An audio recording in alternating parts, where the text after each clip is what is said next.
خواہر میں آپ سے پوچھنا چاہتی ہوں، جیسے کہ آج کے زمانے میں آپ نے خود مسائل بیان فرمائے ہیں، اتنی برائیاں ہیں، کیسے ہم آج کے دور میں اپنے بچوں کے اور اپنے ایمان کو بچا سکتے ہیں اور ان کی عاقبت کو، آخرت کو سنوار سکتے ہیں؟ بالکل، بہت اچھا سوال ہے، اور مسائل تو پتہ چل جائیں، سلیوشن کی طرف کیسے جائیں نا. ابھی ہم نے بہت سے مسائل ڈسکس کیے، اور میں اس گفتگو سے پہلے ایک سیاق و سباق آپ کے نظروں میں اور آپ کے سامنے ضرور لانا چاہوں گی. وہ یہ ہے کہ آج جو ہماری سوسائٹی ہے نا، معاشرتی ذمہ داریاں، وہ زیادہ تر سوشل ہونے سے زیادہ سوشل میڈیا پہ ڈپینڈ کریے. کیسے؟ میں گھر میں تو بیٹھی ہوں، مگر میں گھر میں نہیں ہوں، مسلسل ادھر ہوں.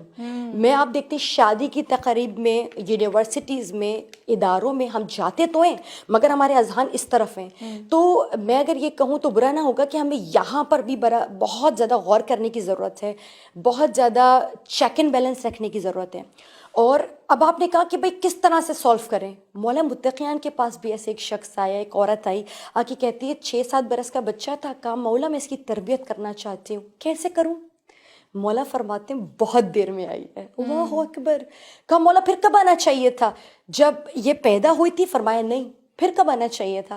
مولا فرماتے ہیں جس روز کوئی لڑکا اپنے لیے کفو تلاش کرے، لڑکی اپنے لیے کفو تلاش کرے، یعنی جب ہم سفر تلاش کرے، اس وقت سے تربیت اولاد شروع ہو جاتی ہے. ہم کیا ڈھونڈتے ہیں؟ ہم ڈھونڈتے ہیں اچھا رنگ ہو، آج کل تو دیکھتے ہیں اچھی سروس کرنے والی ہو، اچھی فیملی ہو، رائٹ. وہاں سے تربیت کا آغاز ہو گیا. ٹھیک ہے نا.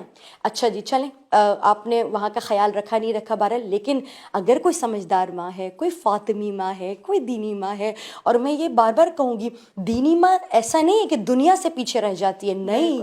جو واقعاً دین کا شعور رکھتا ہے وہ جانتا ہے. میں نے جیسے کہا نا کہ فاطمہ کو 4 دیواری میں قید نہ رکھا جائے. فاطمہ جانتی ہیں کہ جنگ میں بابا کتنے سپاہیوں کو لے کے گئے ہیں. فاطمہ جانتی ہیں کہ میرا شوہر سب سے آگے جنگ میں لیڈ کر رہے ہوتے ہیں جنگ. فاطمہ آپ جانتی ہیں امام حسن کی پیدائش کے وقت مولا علی ساتھ موجود نہیں ہیں، مولا حسین کی پیدائش کے وقت مولا علی جنگ غزوہ تبوک میں موجود ہیں. دونوں وقت ساتھ نہیں، لیکن کبھی اپنے بابا سے شکایت تھی کہ بابا میرے مشکل وقت میں، میری مشکل گھڑی میں آپ میرے شوہر کو ساتھ لے جاتے، اور میرا شوہر ہی ہمیشہ ہر بلا کا آپ کے سامنے مقابلہ کرتا ہے. وائی میرا شوہر always, why my husband always, کیوں؟ تو یہ جناب فاطمہ کا شعور بتا رہا ہے. تو سب سے پہلے میں ایک برائی کا اور تذکرہ کرنا چاہتی ہوں اور پھر سولیوشن کی طرف جاؤں گی. آج ہمارے یہاں فن کو، مذاق کو کہتے ہیں یہ تو بس ریلیکسنگ ہے، ہم اسٹریس ڈاؤن کر رہے ہیں. آپ سب سے بڑا مجھے ایک چیز بہت خراب محسوس ہوتی ہے جو میں یہاں پہ ذکر کرنا چاہوں گی، وہ کیا ہے؟ آپ دیکھتے ہیں سوشل میڈیا پہ سب سے آگے چیز کیا ہوتی ہے؟ ہر شخص اپنے آپ کو سے فیضیاب کر رہا ہوتا ہے. وہ ہوتی میمز، مذاق اڑانا. اور جب کہا جائے بھائی یہ کیوں کر رہے ہیں؟ Just fun, right, just to relax yourself, just to lessen your stress تو کم کر رہے ہیں. یہ کیا ہے؟ یہ تو ہم پیچھے موجود ہیں کیمرے کے، اور آپ کو پتہ ہے ہر شخص کیمرے کے پیچھے موجود ہے. اسے پتہ ہے جب کوئی معاشرے میں، جب کوئی محفل میں براہ راست موجود ہوتا ہے تو میں خیال کروں گی کہ میں کچھ بول رہی ہوں تو میرا چہرہ جا رہا ہے اور میرے ایکسپریشن جا رہے ہیں، میری ذرا جنگ ہنسائی بھی ہو سکتی ہے، مجھے لوگ برا سوچیں گے، لیکن یہاں آپ کا نام موجود ہے، وہ بھی فیک ہو سکتا ہے. جو چاہے کہتے پھریں. میمز ہیں اور اس کو ہم سمجھتے ہیں فن کا ذریعہ ہے، کچھ نہیں ہوتا، کبھی اسٹریس ریلیو کر رہے ہیں. ہم خود دیکھتے ہیں سوشل میڈیا پہ ہمارے بچے ہیں، ہمارے بھائی ہیں، ہم فارورڈ کر رہے ہیں. آج ماں کو خبردار ہونا ہے. خدا فرماتے سورہ حجرات میں، سورہ حجرات کو اگر دیکھی جائے تو اتنی خوبصورت سورہ ہے ایتھکس کے لیے، اخلاقیات کے لیے. اگر ہم اس کو پڑھیں نا اتنا مزہ آتا ہے، ایسا لگتا ہے اگر میں بچی کو پڑھنے کے لیے دیتی ہوں، ایک تو ایزی بہت ہے، سمجھ میں آتی ہے، اور پھر اس میں اتنے ایتھکس موجود ہے، کیسے آواز ہو، کیسے کلام کرو، کس طرح سے دروازہ کھول کے جاؤ، کیا سلسلہ ہو. تو اس کی 11ویں آیت بڑی خوبصورت آیت ہے. خدا فرماتا ہے اے ایمان والوں، کوئی مرد کسی مرد کا، کوئی عورت کسی عورت کا مذاق نہ اڑائے، ہو سکتا ہے وہ تم سے بہتر ہو. اور پھر فرمایا کہ کسی کو ایک دوسرے کو لا یلمزو انفسہم، ایک دوسرے کو طعنے مت دو اور ایک دوسرے کو برے برے القابات سے نہ پکارو. آج ہم کیا کر رہے ہیں؟ مطلب قرآن جسے حرام قرار دے رہا ہے، قرآن جسے کہہ رہا ہے یہ مت کرو، یہ تمہارے لیے غلط ہے، یہ سوسائٹی میں خرابی پیدا کرے گا.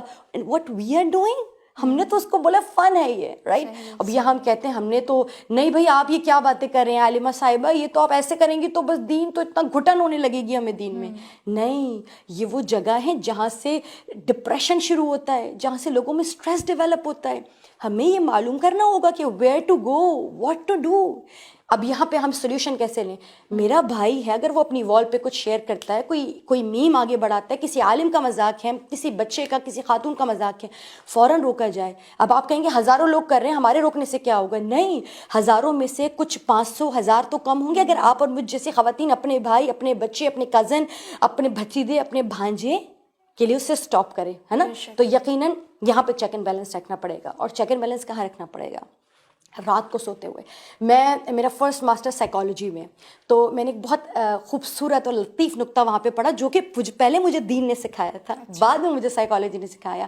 دین کیا کہتا ہے؟ دین کہتا ہے رات میں جو تمہارا بستر ہے نا, در حقیقت حسینی ماں کے لیے نا اسے نجف جانے کی ضرورت نہیں ہے, اس کا بستر نجف بن جاتا ہے, نجف اشرف کا حوضہ علمیہ بن جاتا ہے. فاطمہ تو زہرا, میں نے یہ بات بھی پڑھی کہ جو عورت اپنی بچی کی روز ڈائری چیک کر لیتی ہے نا, یہ پوچھ لیتی ہے وہ باہر کیا کر کے آ رہا ہے, وہ بچہ کبھی نہیں بگڑتا.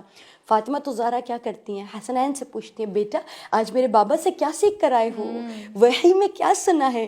رات میں جب بچے لیٹتے ہیں اماں کیا سکھاتی ہیں؟ اماں سکھاتی ہیں بیٹا یہ درست نہیں ہے, جھوٹ ہے, غیبت ہے, ایسا ہے, یہ سلسلے درست نہیں. یہ فاطمہ تو زہرا کا طریق ہے.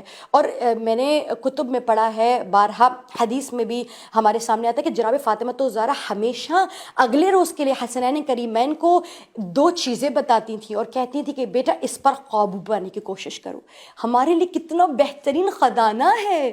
آپ ہر وقت کے لیکچر پہ نہ جائیں, رات میں نا بچوں کو ماؤں سے بہت پیار ہوتا ہے, ماؤں کے قریب آ جاتے ہیں نا, بس اسے حوضہ علمیہ نجف میں تبدیل کر دیجئے نا. رات کے وقت بچوں کو سکھائیں بیٹا دیکھو آج تم نے جھوٹ بولا تھا نا جبر سے نہیں, لا اکراہ فی الدین, غصے سے نہیں, پیار سے. اچھا پرومس میں کہ کل یہ نہیں کریں گے. اچھا کل آپ کا ٹارگیٹ ہے forgive and forget, معاف کرو اور بھول جاؤ, ٹھیک ہے. اور ایک بچے کا ٹارگیٹ ہے ڈونٹ لائی.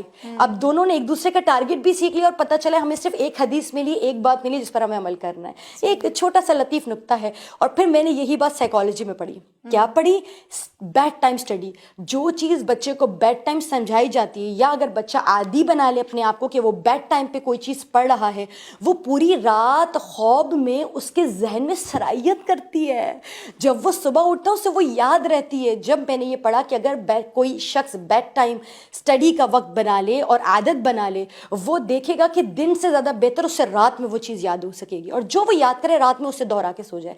جب ہم قرآن کریم حفظ کر رہے تھے تو ہمارے اساتذہ کہتے تھے رات میں کچھ نہیں کرنا, بس دیکھنا, پڑھنا اور سو جانا. اور یہی ہوتا تھا, رات میں خواب آ رہے ہیں اسی کے. کیا مزیدار بات ہے جب رات میں حدیثوں کے خواب آئے, قرآنی خواب آئے, بے خوابی سے نجات مل جائے. تو یہ ایک چھوٹا سا ایک ذریعہ ہے یقیناً.